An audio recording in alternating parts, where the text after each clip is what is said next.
So in this talk we will address two questions. The talk is in general about consciousness, free will and science. The two questions we will address are, first, is today's science compatible with free will and consciousness? Second question, is today's science simply compatible, or are consciousness and free will important principles for today's science? So, like principles that have to be integrated in the structure of science. I would like to begin with which we could say is the entry in quantum physics, the effect of interference. We have here a laser source, a source of light, emitting, let's say, particles of light. Here we have a half-silvered mirror, if you wish also so call it a beam splitter, so that if you put here two detectors, you will count 50% of light coming here and 50% coming here. Okay, that is a beam splitter, a half-silvered mirror. It is experimental fact. Now,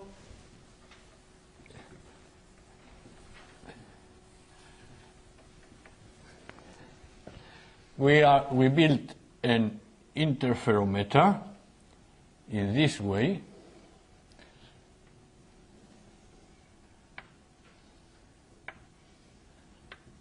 You put here a full mirror so that all light arriving here gets reflected, and here also a full mirror. So you can guide the light to these two detectors here. Here there is for the moment nothing. How many light do you detect here? And here 50% also. Okay? Now we put here a device like this one, another beam splitter or another half-silvered mirror. So, and then you have what we call an interferometer, a Mach sender interferometer that is much the same, works much the same like a Michelson-Morley interferometer. Then I ask you how many light we get here and how many light we get here. You will say 50%, because you are saying 50 here, 25, 25, okay? So your guess is 50% here and 50% here. This would be the rational answer if light consists in something like particles, like bullets. The experiment is not giving this result, is not confirming this prediction. The experiment shows you that you get here 100% and here 0%. That is the effect, the phenomenon of interference. And because of this phenomenon, scientists came to the idea or to the model of light like waves. Because if you conceive that light obeys the laws of waves, then you could say here you have a wave coming so this way, and another wave coming so this way, and without entering all details, because this wave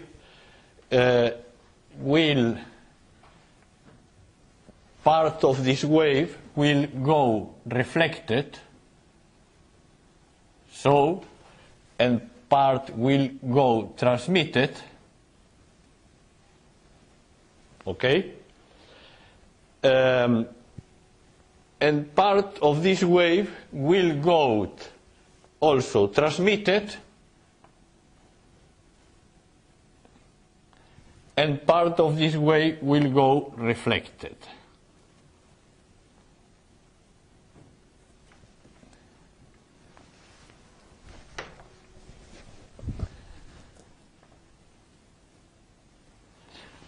You see, and because for the red wave you have here transmission and here reflection, for the yellow one you have here reflection and here transmission, both waves are in phase, come out with the same phase, and they have a constructive interference. And so you get all the light going here, 100%. Because on the other side, you have transmission, and you have here reflection and reflection, and this means these two waves go out in opposite phase, okay? And because of this, they destroy each other, and so you get here 0%. Now, suppose that you change the length of this path, putting here a system of mirrors, okay, of full mirrors, so that with a screw that allow you to change this length, the length of this path. So you will get, let us put here the difference of the length of the path. We call this the phase, and here the counting rates of the detectors. This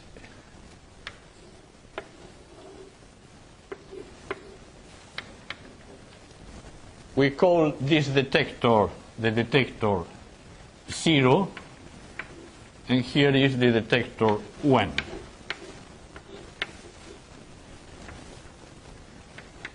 These are the two detectors. Okay? Then we have here detector 0. At the beginning, when the difference was 0, how many we have here? 100%. So, and then when you begin to change the path, you get here a sinus dependence like this. You are going from 100% to 0%, and then away 100 and 0.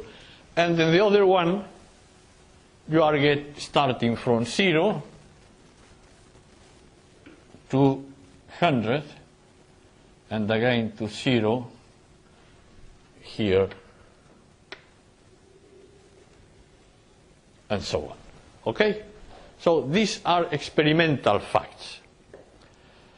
And then you will say, well, very well, then we have here a model working with waves. So there are one wave going this way to this detector, and waves going to this detector, but the two detectors are influenced all the time by the waves. And because the waves are traveling both paths, then the detectors are firing according to the mathematics of waves. And you get these typical patterns for describing interference with waves. Well, if this would be the whole story, then what would happen? Suppose you go down with the intensity of light here. You diminish the intensity of light. You are using very weak source because you have all the time waves going so and going so. For instance, suppose we have a length such that you get here in this detector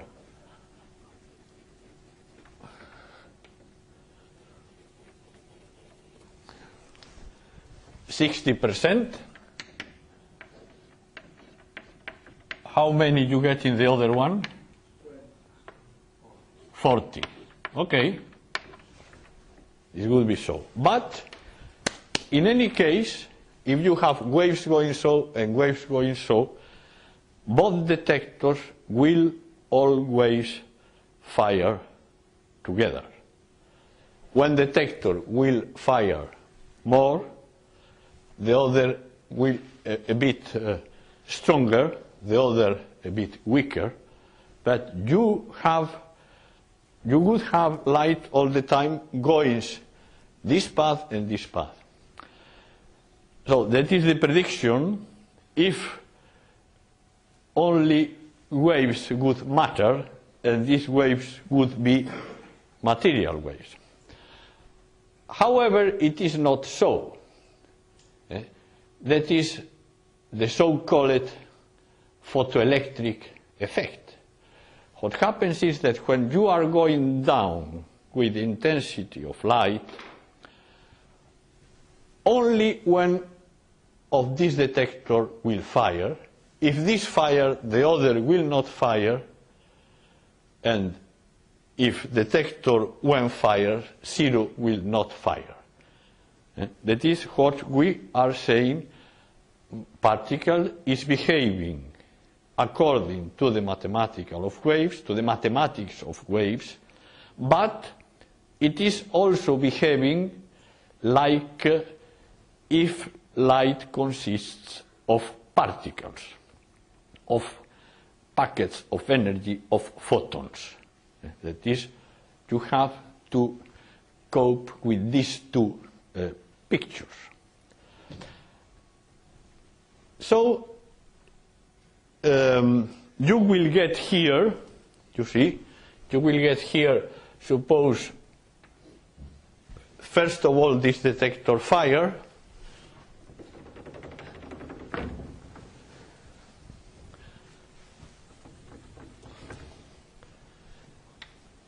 Then the other one, then detector 0, 1, 0, 1, 1, 1, 0, 0, 1, 0, 0, 0, and so on.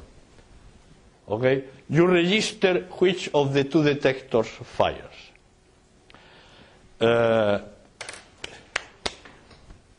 Quantum physics predicts the distribution. Okay?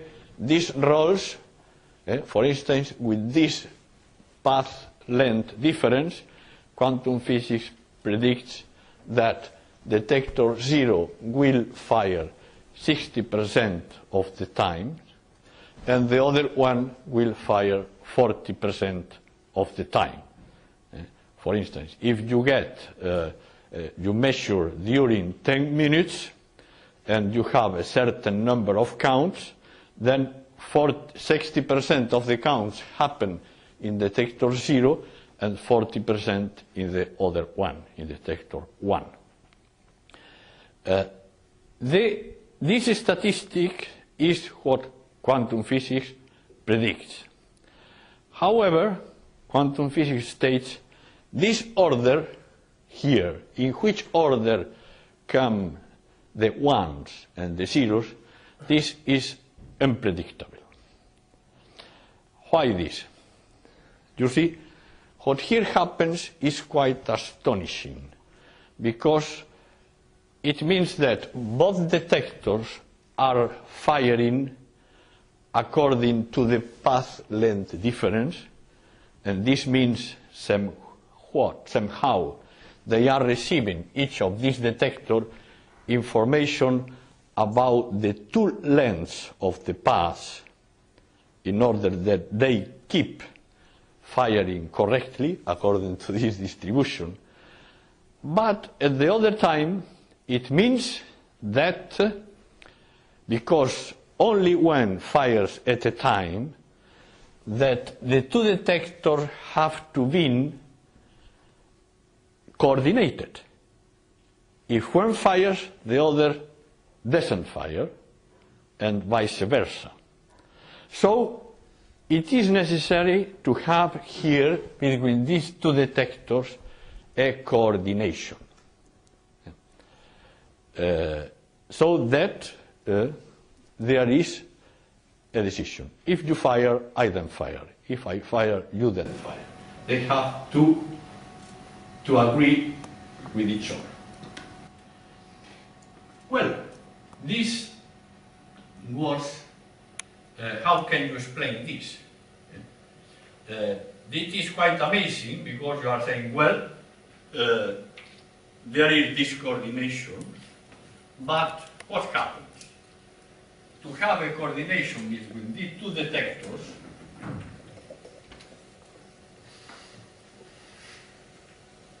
you could say, if the two detectors are near to each other, then that can be a communication. But you could put these two detectors quite far away of each other. Okay? You are reproducing this part of the experiment. Okay, here. If you put these quite far away of each other, then it is impossible that there is a communication by material means, by like a signal of radio, or like a signal of like phoning between these two detectors, because signals in space and time cannot travel faster than light. That is not only a question of the relativity theory. It is much more stronger than this. It is the result, it is an experimental result. Actually, it is the result of the Michelson-Morley experiment. So we know that since we cannot phone, we cannot send signals faster than light. If there is a coordination here between these two detectors, this coordination is not happening in space and time. By the way, I have to say that this discussion about this phenomenon and detection started in the year 27, in the so-called 1927, in the so-called Solvay conference. And it was the way, the first big attack of Einstein against quantum physics, because he was answering to the quantum physicists like Born, Heisenberg, Niels Bohr. Einstein was saying, look, what you tell means that between these two detectors there is a communication faster than light, and this is impossible, and therefore quantum physics is incomplete, is wrong, has to be completed. this was the first, the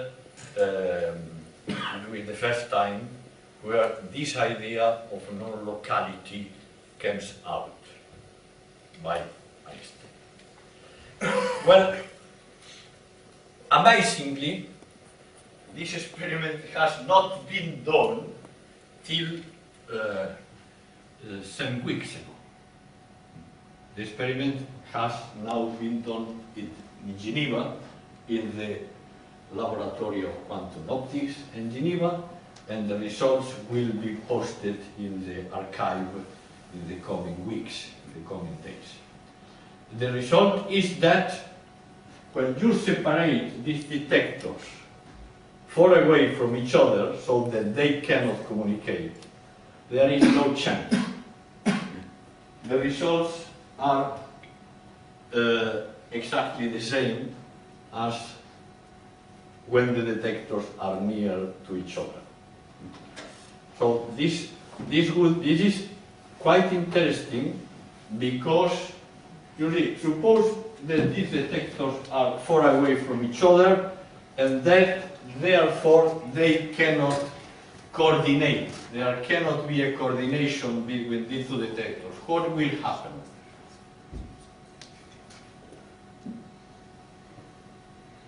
That from time to time, if there is no coordination, both detectors will fire together, and from time to time, no one of them will fire. Okay? So, you see here a very amazing thing is that this non-local coordination, or a coordination happening by means which are not in space and time, is ensuring the conservation of energy. So the conservation of energy in each single quantum event is, if you wish, the most material law in physics that energy is conserved. This requires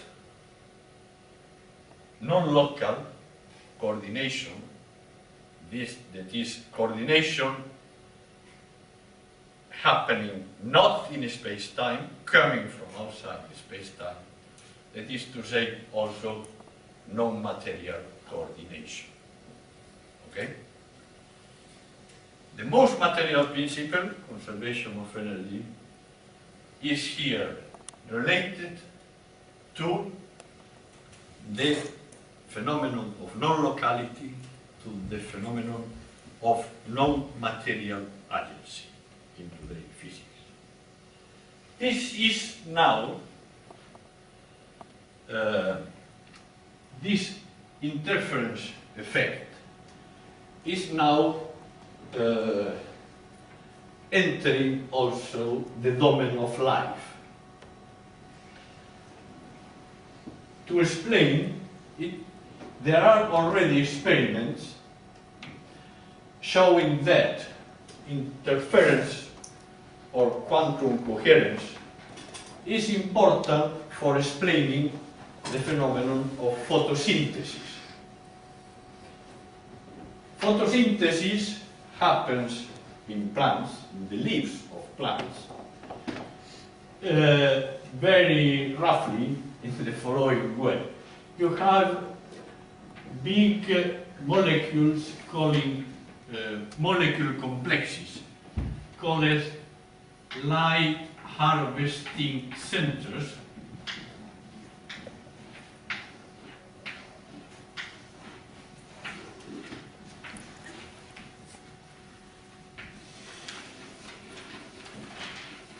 they are light harvesting centers, and this here is the reaction center.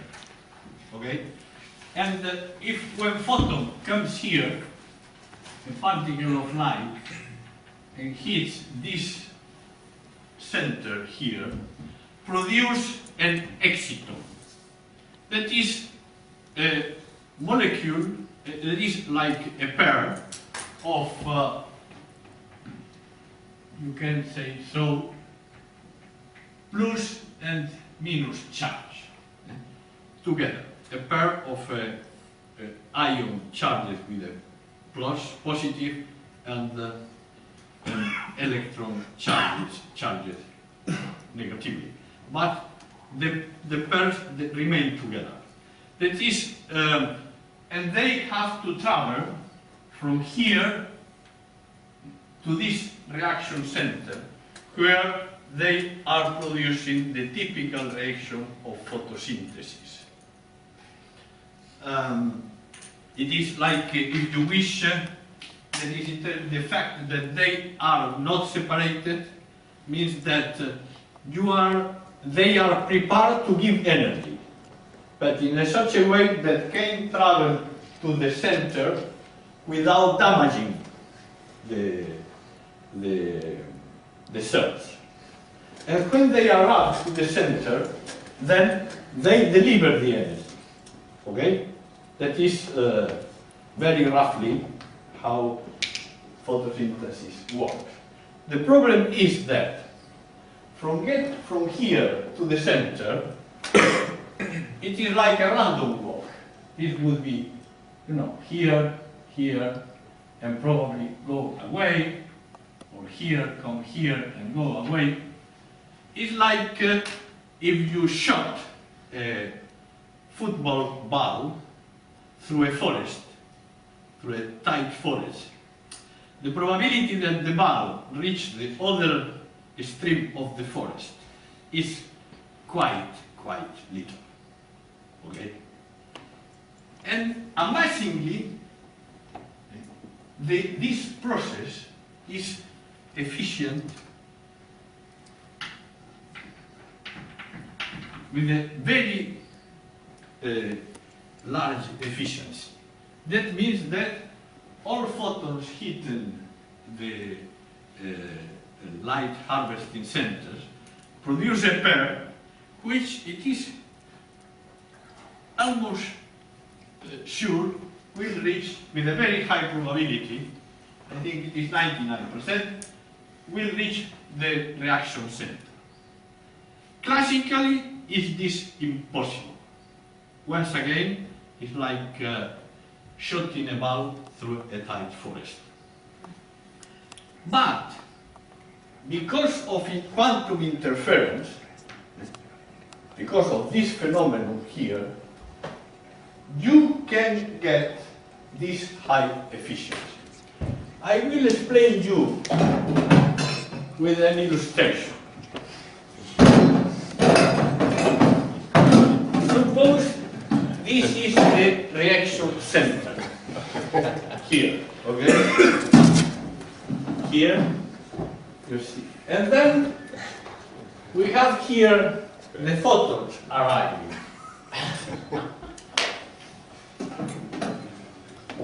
So, here arrive the photons, you have the reaction center.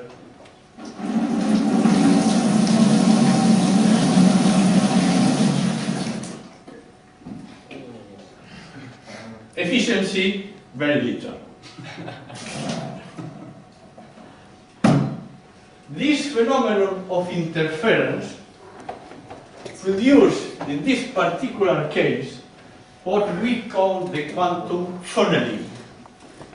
Here is a funnel, that is the quantum funneling, and then the photons arrive, and because of quantum funneling,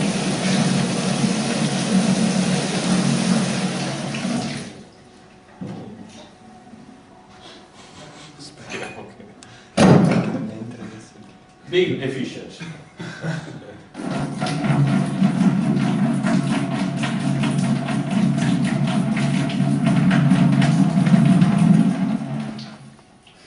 That is what happens in photosynthesis because of this funneling. What I am telling to you here is that this funnel, we use here C of metal and material. Actually, it is not in space-time. This quantum funnel is something which is working from outside space-time. it is not material. So that is the amazing point of quantum physics. There is place, so in today's physics, for effects which are ruled by principles, by influences which are not material. And so there is compatibility with quantum physics with what we call non-material principles, or if you wish, spiritual principles like free will, consciousness, etc. The compatibility is possible because, you see, there is no material determination of this information here, of this bit sequence. Science gives you how many percent of ones you can get and how many percent of outcome 0 you will get. But about the order here, science, quantum physics says nothing. It is more, because the phenomenon is not material. Quantum physics says we will never be able to predict this order. So that nothing speaks against that in such a device you get here a sequence of bits that would be, for instance, the Divina Commedia of Dante digitalized. This would be perfectly compatible with quantum physics. You can, well, and then you can say, and it is the second part of the talk, is only a matter of compatibility or is something more? Personally, I think there is something more. What you could say, well, such a device in the lab is not produced in the Divina Commedia. Okay, I agree. But my brain now, when I'm speaking to you, is not producing the Divina Commedia, but is making, I hope, sound sentences. I try to transmit to you some information which I think is original and is something I am telling to you. So that according to these basic principles of quantum physics, what I am telling now to you are outcomes. You can digitalize what I am telling to you in ones and zeros. Okay? And you will say, well, my brain is a physical device, surely, and as such obeys certain laws of physics, surely, but these laws are certain, if you wish, physiological parameters in the brain that probably impose certain statistics. But even so, I can now produce a sequence of bits which is not pure random in the sense that it has a meaning, and this is not in contradiction at all against a possible statistical distribution predicted or imposed by the physical rules, the quantum physical rules. Now you can say, well, one could object, yes, but you can influence. So I would say, I could make an order here like I wish. It is possible. I can influence with my non-material free will and non-material mind. I can put an information in the world like I am doing now when I speak to you. But this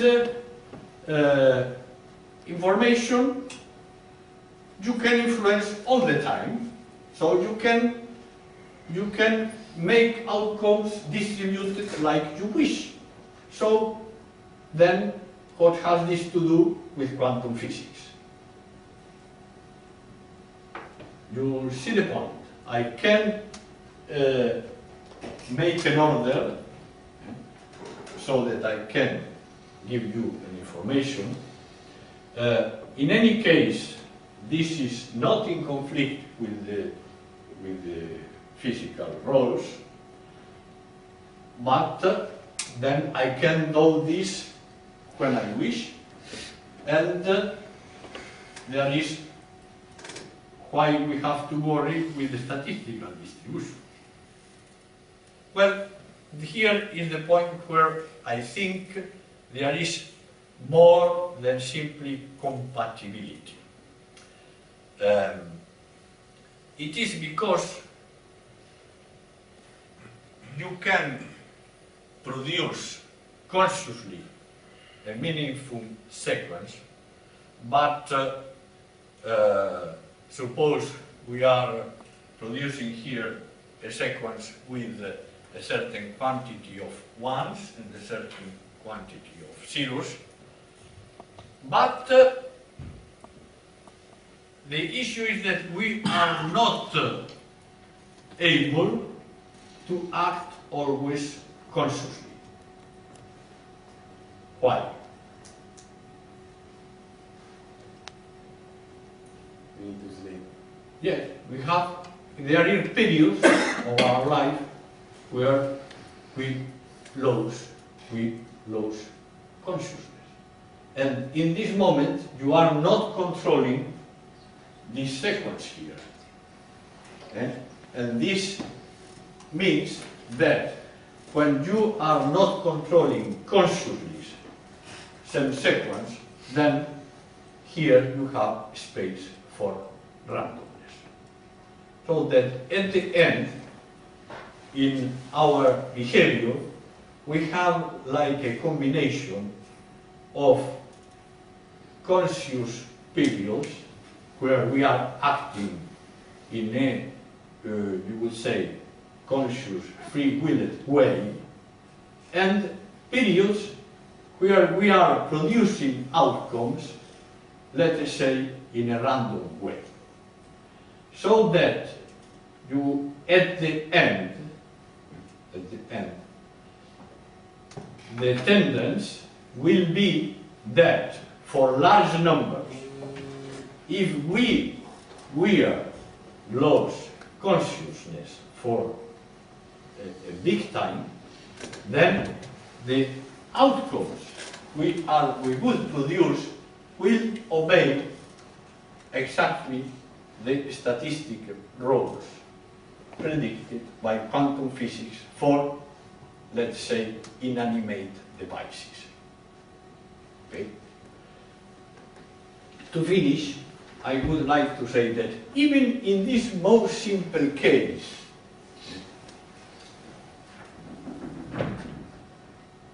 where you say, well, this bit sequence or this digitalized information coming out, it doesn't make sense at all. But even here, you cannot say that you have pure randomness in the sense that there is no control at all. Because there is a control already at the level that if this detector fires, this doesn't fire. So that in nature, you have never You have never pure randomness. You have always the unity of randomness and control.